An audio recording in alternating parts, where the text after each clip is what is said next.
Bienvenidos a leer toda la Biblia. Junio 14, Primera de Reyes, capítulo 2, verso 20 al capítulo 13, verso 34. Cuando los israelitas supieron que Jeroboam había regresado de Egipto, convocaron una asamblea y lo nombraron rey de todo Israel. Así que solo la tribu de Judá permaneció fiel a la familia de David. Cuando Roboam llegó a Jerusalén, movilizó a los hombres de Judá y a la tribu de Benjamín, 180,000 guerreros selectos, para pelear contra los hombres de Israel y recuperar el reino. Ahora bien, Dios le dijo a Semaías, hombre de Dios, dile a Roboam, hijo de Salomón, rey de Judá, y también a toda la gente de Judá y de Benjamín, y a todo el resto del pueblo.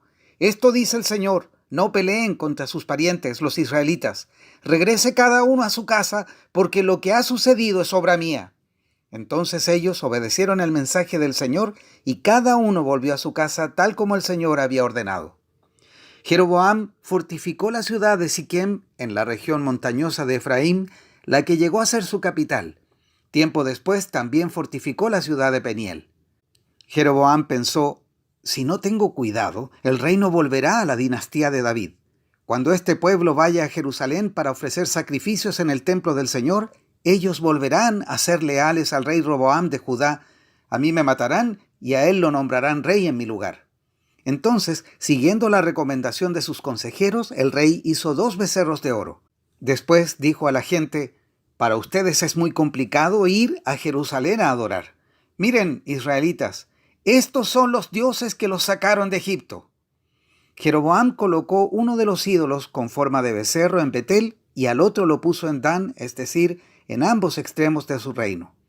Esto llegó a ser un gran pecado porque la gente rendía culto a ídolos y viajaba hasta Dan, al norte, para rendir culto al becerro que estaba allí. Además, Jeroboam construyó edificios en el mismo sitio de los santuarios paganos y consagró sacerdotes de entre la gente común, es decir, personas que no pertenecían a la tribu sacerdotal de Leví. También instituyó un festival religioso en Betel que se celebraba el día 15 del 8º mes y que era una imitación del festival de las enramadas en Judá. Allí en Betel, Jeroboam ofrecía sacrificios a los becerros que había hecho y nombró sacerdotes para los santuarios paganos que había construido. Así que el día 15 del 8º mes, una fecha que él mismo había designado, Jeroboam ofreció sacrificios sobre el altar de Betel.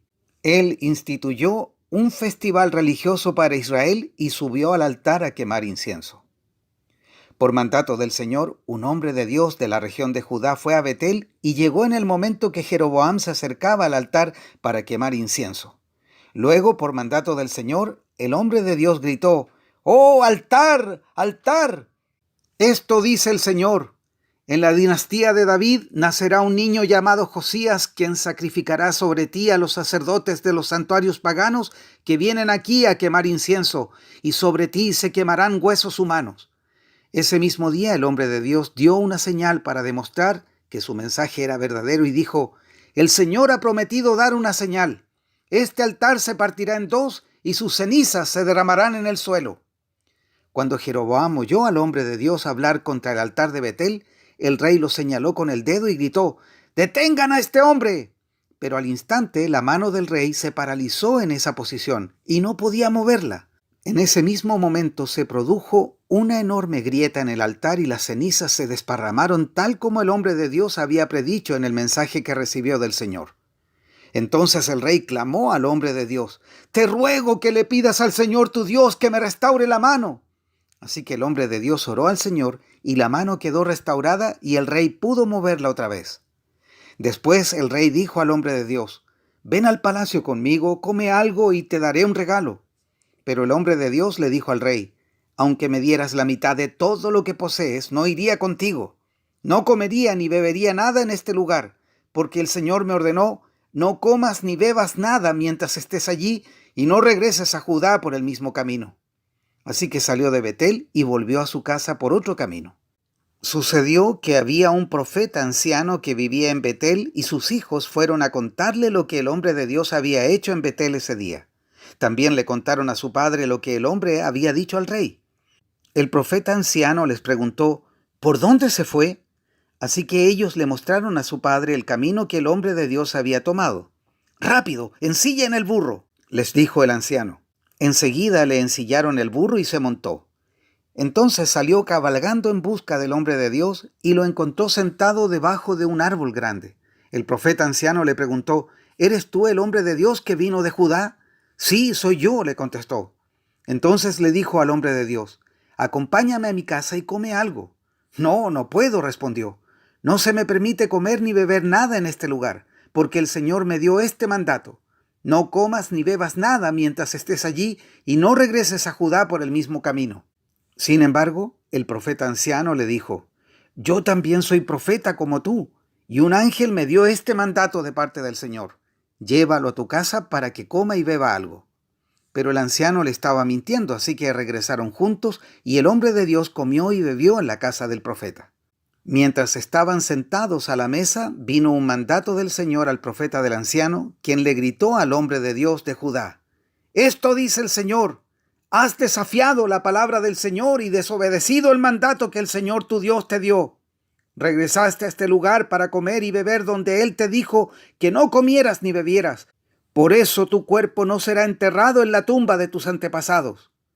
Cuando el hombre de Dios terminó de comer y beber, el profeta anciano ensilló su propio burro y se lo dio, y el hombre de Dios siguió su camino. Mientras viajaba, le salió al paso un león y lo mató. Su cuerpo quedó tirado en el camino y tanto el burro como el león estaban junto al cadáver. Unas personas que pasaban por allí, al ver el cuerpo tirado en el camino y al león parado junto a él, fueron a dar la noticia a Betel, donde vivía el profeta anciano. Cuando el profeta oyó la noticia, dijo: Es el hombre de Dios que desobedeció al mandato del Señor. El Señor cumplió su palabra al hacer que el león lo atacara y lo matara. Luego el profeta dijo a sus hijos: Ensíllenme un burro. Así que ellos ensillaron un burro y él salió y encontró el cuerpo tirado en el camino. El burro y el león todavía estaban parados junto al cadáver, pues el león no se había comido el cuerpo ni había atacado al burro. Entonces el profeta cargó el cuerpo del hombre de Dios sobre el burro y lo llevó de regreso a la ciudad para hacer duelo por su muerte y enterrarlo. Puso el cuerpo en su propia tumba y clamó con profundo dolor: ¡Ay, hermano mío! Después el profeta dijo a sus hijos: Cuando yo muera, entiérrenme en la tumba donde está enterrado el hombre de Dios. Pongan mis huesos al lado de los suyos. Pues el mensaje que el Señor le dijo que proclamara contra el altar de Betel y contra los santuarios paganos en las ciudades de Samaria, ciertamente se cumplirá. A pesar de esto, Jeroboam no abandonó sus caminos perversos. Continuó seleccionando sacerdotes de entre la gente común y nombraba a cualquiera que quisiera ser sacerdote de los santuarios paganos. Esto fue un gran pecado y, como consecuencia, la dinastía de Jeroboam fue totalmente eliminada de la faz de la tierra. Hechos capítulo 9 versos 23 al 43. Cuando Saulo llegó a Jerusalén, trató de reunirse con los creyentes, pero todos le tenían miedo. No creían que de verdad se había convertido en un creyente. Entonces Bernabé se lo llevó a los apóstoles y les contó cómo Saulo había visto al Señor en el camino a Damasco y cómo el Señor le había hablado a Saulo. También les dijo que en Damasco Saulo había predicado con valentía en el nombre de Jesús. Así que Saulo se quedó con los apóstoles y los acompañó por toda Jerusalén, predicando con valor en el nombre del Señor. Debatió con algunos judíos que hablaban griego, pero ellos trataron de matarlo.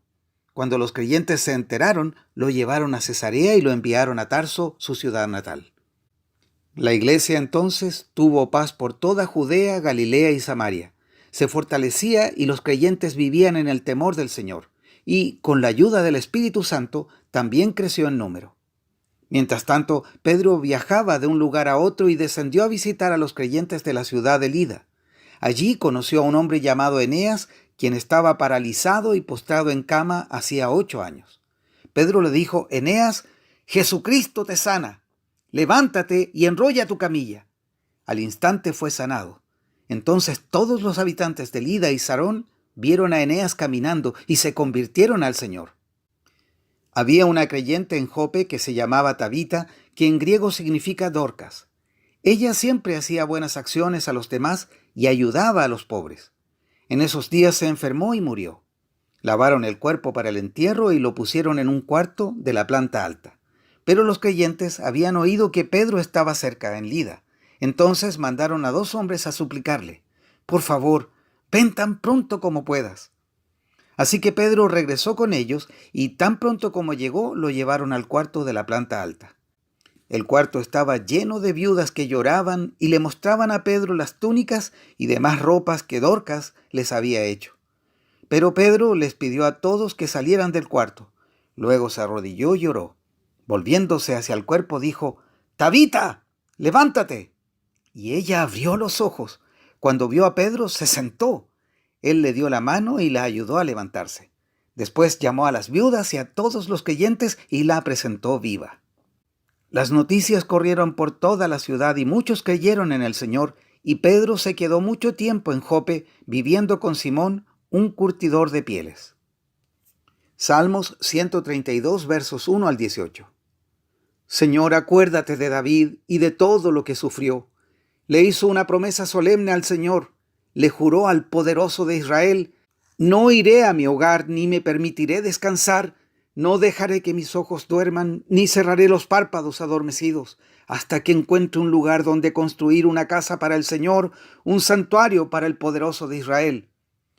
Oímos que el arca estaba en Efrata, luego la encontramos en los campos distantes de Jaar.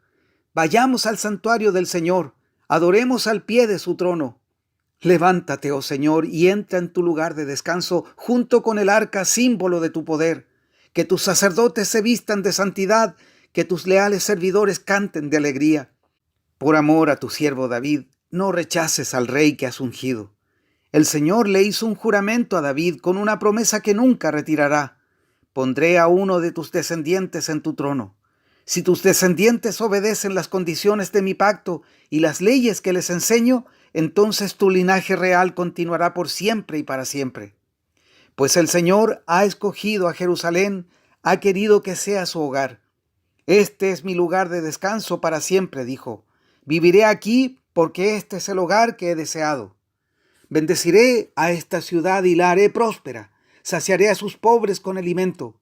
Vestiré a sus sacerdotes con santidad. Sus fieles servidores cantarán de alegría.